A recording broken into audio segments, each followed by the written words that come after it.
یہ میرے لیے بجایا ہے؟ اچھا جی، تھینک یو۔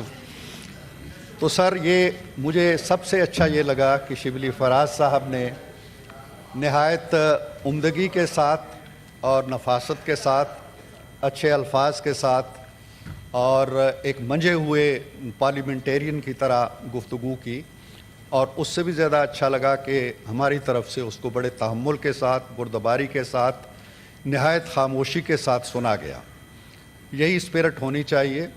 میں بھی جو تھوڑا سا وقت دیا ہے جناب چیئرمین نے، میں کوشش کروں گا کہ ان کی جو سیاسی گفتگو انہوں نے کی ہے بالعموم اور بجٹ کے حوالے سے بہت کم بات کی ہے۔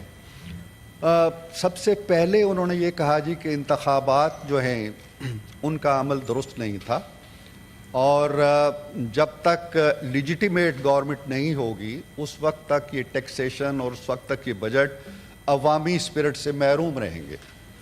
اب معاملہ یہ ہے کہ ان کے ہاں لیجیٹیمیٹ گورنمنٹ وہ ہوتی ہے جو ان کی ہوتی ہے، اس کے علاوہ جو بھی گورنمنٹ بنتی ہے وہ لیجیٹیمیٹ نہیں ہوتی، وہ دھاندلی سے آتی ہے، وہ فراڈ سے آتی ہے، وہ الیکشن کمیشن کے ساتھ ساز باز کر کے آتی ہے، وہ کسی اور قوت کے بل بوتے پہ آتی ہے۔ یہ ان کا ایک تصور ہے جو ان کے ذہن میں رچا بسا ہے۔ اب معاملہ یہ ہے کہ پارلیمنٹ کے ساتھ اور پارلیمانی روایات کے ساتھ، یہ ریکارڈ کی بات ہے جناب چیئرمین، ان کا کوئی بہت زیادہ وابستگی نہیں رہی ہے تھرو آؤٹ ان کے 2002 سے لے کے اب تک۔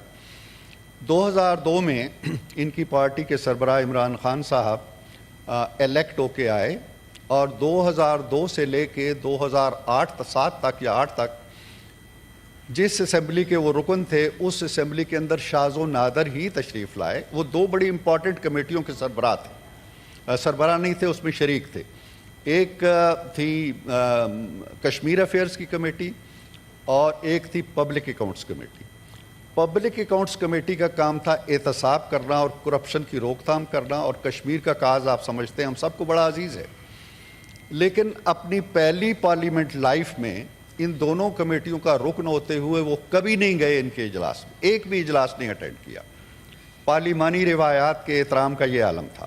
استعفیٰ دے کے پھر چلے گئے۔ 2008 کے الیکشن ہوتے ہیں، وہ اس میں حصہ ہی نہیں لیتے۔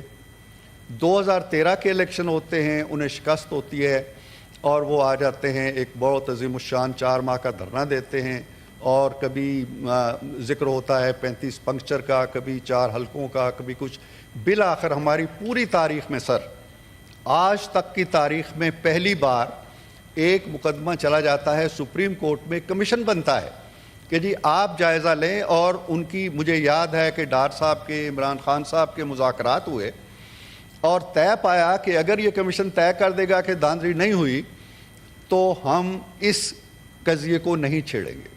کمیشن نے کہہ دیا دھاندلی نہیں ہوئی، لیکن وہ آج تک سٹگما چلتا رہتا ہے۔ 35 پنکچر انہوں نے کہہ دیا جی سیاسی بات تھی، اور اس کے ساتھ ساتھ یہ الزام اب تک ہمارے اوپر چلا آ رہا ہے۔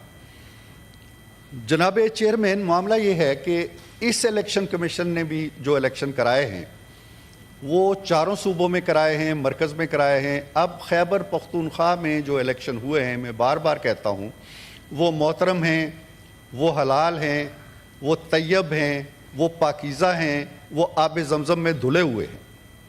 اور جو باقی صوبوں میں الیکشن ہوئے ہیں یا مرکز میں ہوئے ہیں، وہ سب دھاندلی زدہ ہیں، اور وہی الیکشن کمیشن ہے۔ یہ نہیں ہے کہ وہاں کوئی اور ہے، یہاں کوئی اور ہے۔ اس کی مجھے کم از کم سمجھ نہیں آتی۔ اگر کوئی تفہیم کر دے، ابھی علی ظفر صاحب بولیں گے تو یہ بتا دیں جی کہ وہاں کا الیکشن کمیشن اور تھا، یا اٹک پار جاتے ہی اس کی کایا کلپ ہو گئی تھی، اور ادھر آتے ہی وہ کچھ اور روپ میں آ گیا تھا۔ دوسری بات سر یہ ہے کہ یہ لیجیٹیمیٹ گورنمنٹ ہے، ہر اعتبار سے تمام ملکی ادارے کام کر رہے ہیں، عدلیہ کام کر رہی ہے، ان کو ریلیف دے رہی ہے، ان کے حق میں فیصلے آ رہے ہیں اور ہم مان رہے ہیں ان کو۔ پارلیمنٹ کام کر رہی ہے، پارلیمنٹ میں بول رہے ہیں۔ شبلی فراز صاحب نے 50 منٹ ماشاءاللہ بہت عمدہ اچھی گفتگو کی، پارلیمانی رول پلے کر رہے ہیں، کمیٹیوں میں جا رہے ہیں، پارلیمنٹ کام کر رہی ہے۔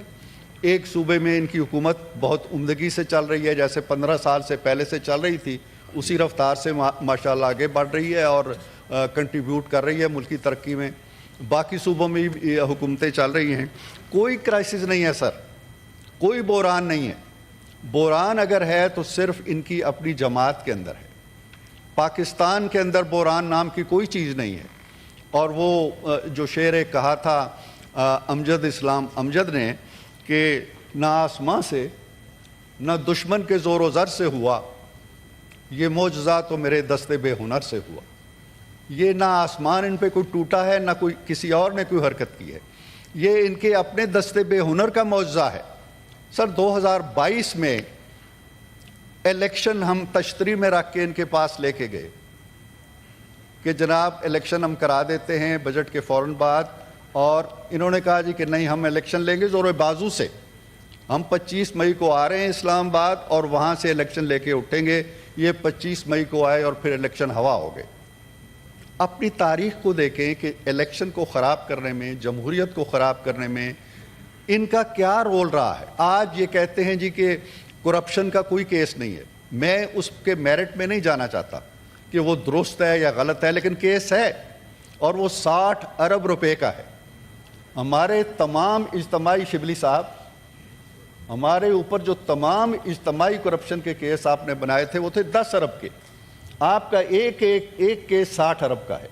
اور وہ سن لیں سر, سن لیں. آرڈر. اور وہ 60 ارب کیا ہے کہ 60 ارب باہر سے آئے ہیں, اور وہ 60 ارب ایک جرمانے کے طور پہ آئے ہیں. اور جس شخص آپ کہتے ہیں جی لوٹی ہوئی رقم باہر سے ہم لائے, لوٹی ہوئی رقم سرکاری خزانے میں جاتی ہے. لوٹی ہوئی رقم اس سے نہیں, اس کو نہیں دے دی جاتی جس نے لوٹی تھی. آپ نے وہ رقم اس کو دے دی, اور یہاں پہ بھی معاملہ ختم ہو جاتا تو ٹھیک تھا. جس کو وہ رقم دی گئی اس سے سینکڑوں کنال اراضی آپ نے لی ایک ٹرسٹ کے نام پہ. یہ فیکٹس ہیں. ہمارے اوپر, میں دعوے سے کہہ رہا ہوں یہ بات, ہمارے اوپر محمد نواز شریف کے اوپر کرپشن کا کوئی کیس نہیں تھا, ایک بھی کیس نہیں تھا. سارے کیسز سن لے, ایسے نہیں چلے, ایسے نہیں چلے گا, ایسے نہیں چلے گا. میں نے گزارش کی تھی کہ جس طرح ایک بھی کیس نہیں تھا. اگر کوئی آپ میں سے اٹھ کے کہہ دے بعد میں بھی کہ فلاں کیس تھا تو میں معافی مانگ لوں گا. کوئی کیس نہیں تھا کرپشن کا. کوئی نہیں تھا کہ یہ کک بیکس اس نے لیے ہیں, کوئی نہیں تھا کہ فلاں سے اس نے پیسہ لیا ہے. یہ تھا جی کہ ایسٹ بیانڈ مینز, اور نہ مینز کا تعین کیا نہ ایسٹس کا تعین کیا. فیصلے لکھے ہوئے پڑے عدالتوں کے, انہوں نے کیا لکھا ہے اس میں, انہوں نے کہا کہ کوئی مس یوز آف آفس کا کیس ہمیں نہیں ملا, کوئی کرپشن کا کیس, الزام ہی نہیں تھا. آپ کیا بات کرتے ہیں. تو بات یہ ہے کہ اب آپ نے یہ ذکر کر دیا جی کہ ہم شرح جو تھی شرح نمو ہم بڑی بڑھا کے لے گئے تھے 5 پہ. آپ کہاں سے لائے تھے؟ 6.1 پہ ہم چھوڑ کے گئے تھے. آپ یہ بھی بتاتے کہ جو مہنگائی ہم 3% پہ چھوڑ کے گئے تھے وہ کہاں چھوڑ کے گئے آپ؟ وہ 39% پہ 38% پہ آپ چھوڑ کے گئے. آج تو پھر 11 پہ آ گئی ہے. آج پھر آپ سٹاک مارکیٹ کہاں چھوڑ کے گئے, آج کہاں جا رہی ہے؟ 34 ارب روپے کے ڈالر کے قریب باہر سے رقم آئی ہے.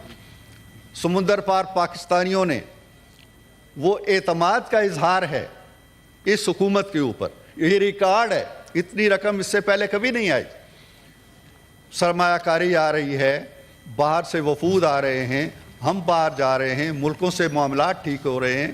جو سرکاری ملازمین ہیں, جو ہمارے مینز ہیں, آپ نے کہا جی کہ قرضوں میں جکڑا ہوا ہے. آپ کو کیا یاد نہیں ہے کہ 71 برس میں اس ملک نے جتنا قرضہ لیا ہے آپ نے اس کے برابر قرضہ لیا ہے 4 سال کے.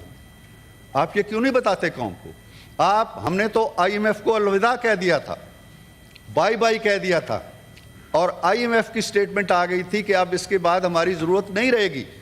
کون گیا ہے جو IMF کو گلے لگا کے پھر لایا ہے؟ پھر منتیں کہ پھر اس دلدل میں کون ڈال کے گیا ہے؟ اور پھر جب ہم دیوالیہ ہونے لگے ہیں تو IMF کو خط لکھتے ہیں کہ جی ان کو پیسے مت دینا. یہ پیسے کوئی نواز شریف کے گھر جا رہے تھے, یہ پیسے کسی اور کے گھر جا رہے تھے, زرداری صاحب کے گھر جا رہے تھے. تو یہ, اور پھر وہاں جا کے آپ مظاہرے کراتے ہیں کہ جی ان کو پیسے نہ دینا, خطوط لکھتے ہیں. میں اب کس بات کا ذکر کروں. اور جناب چیئرمین, جہاں تک تعلق ہے ملک کے معاشی حالات کا, ہم مانتے ہیں ان کی بات کہ ہمیں قرضوں سے نجات حاصل کرنی پڑے گی, کشکول توڑنا پڑے گا. اور کشکول ہم نے بڑی حد تک توڑ دیا تھا 2018 میں.